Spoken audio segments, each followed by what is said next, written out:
Problem number 7 says, which is the best prediction of the number of solutions for the system? And remember, the system is where your x and or where your two graphs cross each other. Okay, so let's just check and graph both of these into our Desmos and see at how many different places do they cross each other.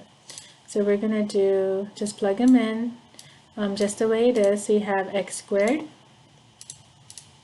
plus y squared equals 9.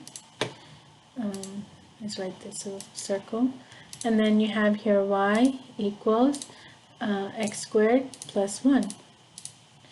Okay, so I'm going to just press the home button, hide this, and so it looks like it has two solutions because they're only crossing it here and here.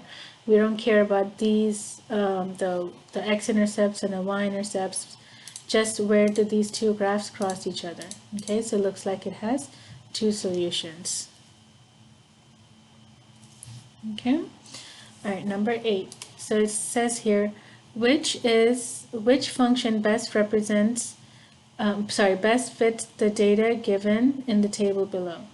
So we're going to have to do a regression on this. So we're going to go to our Desmos, and then we're going to go ahead and build a regression. So I'm going to go ahead and put this into a table, and I have to plug in these numbers in here.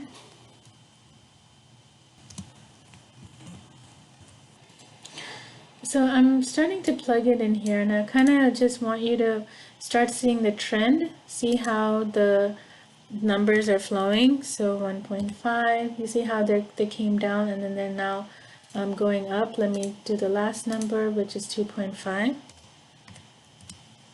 Okay, so this definitely looks like a parabola. So when I look in my answer choices, I know that I can go ahead and cross out this one. This doesn't have a square because then it's not a parabola.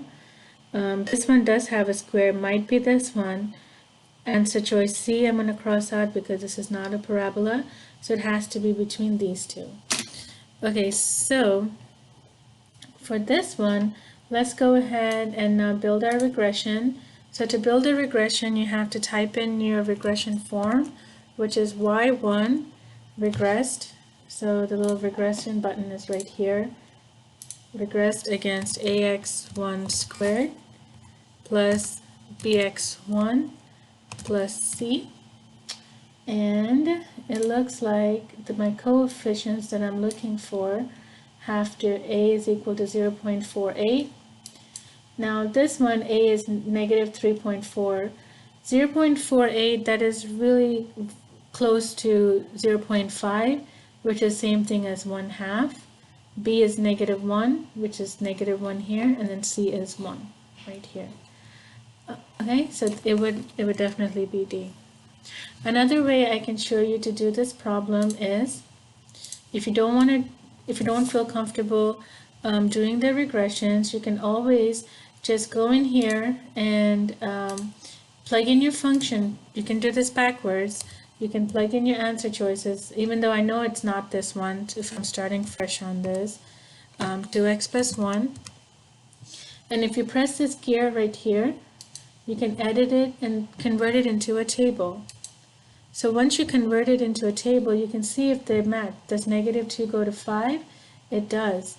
Does negative 0.5 go to 2? Yes, it does. So far so good. Let me take these off so I don't get confused. Does 0 go to 1? It does. So let's keep going. 1.5 go to negative, it goes to negative 2. That's way off right here. So it cannot be that one. And you can check the rest of them as well. Does 2.5 go to 1? Nope. So that's another way you can eliminate this. You can check the next one. Let's go ahead and check x squared plus 1. You can just go up here and then just, edit your equation here. X squared plus 1. And check if the numbers match up. Well, negative 2 does go to 5. Negative 0.5, it's off.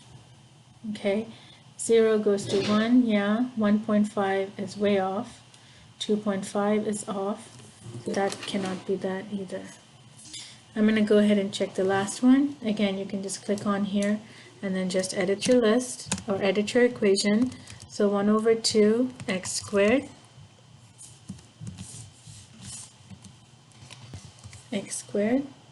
minus x plus 1.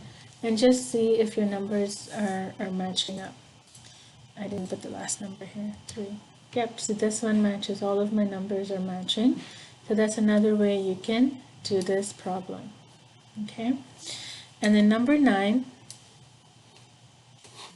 here we're gonna go ahead and anytime you see a table but you don't see an equation, you're gonna have to do a regression.